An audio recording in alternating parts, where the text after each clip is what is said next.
Masculine and feminine gender has been used as a way to describe words. It is a product of language. When you say something is masculine or feminine, you are saying if something is broad or slender sounding. It is a product of language. In 1955, however, these terminologies started using to describe human beings, if you were masculine or feminine. This was because in the 50s, women started doing men's work, started working in offices, and people couldn't mentally comprehend this and started then describing people as masculine or feminine. So you'd be a female, biologically speaking, a person who has eggs to be fertilized, and if you're a male, you're the person who fertilizes the eggs.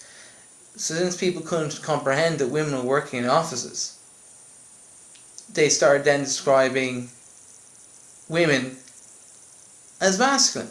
And then in the 70s, it started becoming widespread use of referring to people as masculine or feminine. And now, as I see it, gender has gone out of control. Now, why do I say it's going out of control? Well, as I said at the beginning, gender is a product of language. It is a product of thought. By definition, gender is imagined. You see a pattern, the pattern isn't actually there, but you imagine the pattern because your brain rewards your pattern, and your brain says that is masculine, that is feminine. Since it is a product of the mind, it is therefore not actually real. This is what we call in Buddhism conditioned thinking.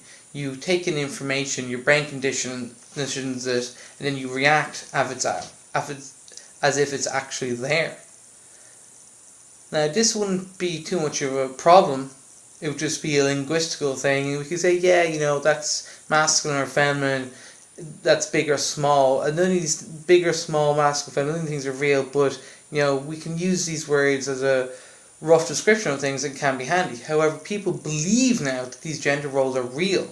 I believe this is very, very dangerous because it manipulates people into thinking that all males, people who fertilize eggs, and all females, people who have the eggs be fertilized, have to fit into these particular, what they call gender roles. And there's gender discrimination, there's gender studies, gender quotas, and all those things about gender. And to me, it's gone a bit insane, because gender isn't in science. It's not something that is a part of physical reality, it's a part of language, it's part of the arts.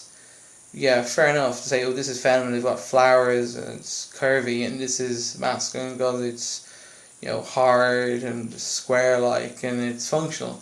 But the gender roles, as I said, are just imagined. So, I don't have a gender. Some people might identify me as an extremely masculine person because I'm really hairy, and we associate hairiness with masculinity. And so I don't mind people, saying that I am masculine, but I don't have a gender. I don't have a thing called a gender. I have a sex, which is saying that my purpose is to fertilize eggs, but I don't have a gender. It's not a real thing I have. I mean, I'm looking around my room. Where is my gender? I have a chair.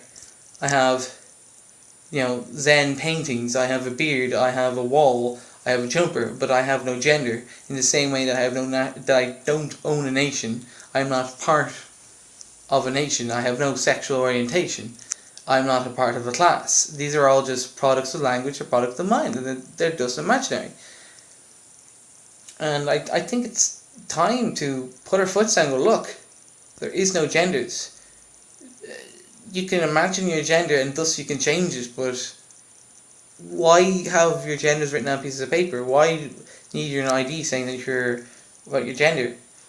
It's like Looney Tunes stuff. Sure, in a dating profile you want to say I am masculine or feminine, but for a doctor doesn't need to know if you consider yourself to be masculine or feminine, because a doctor is supposed to be a scientist.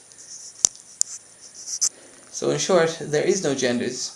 I have no gender. You have no gender. And if anyone still reports that there are genders, prove it to me. You believe in gender? Burden of proof is on you, buddy. Show it to me. Put it in a box. show me a mathematical formula that proves the existence of gender.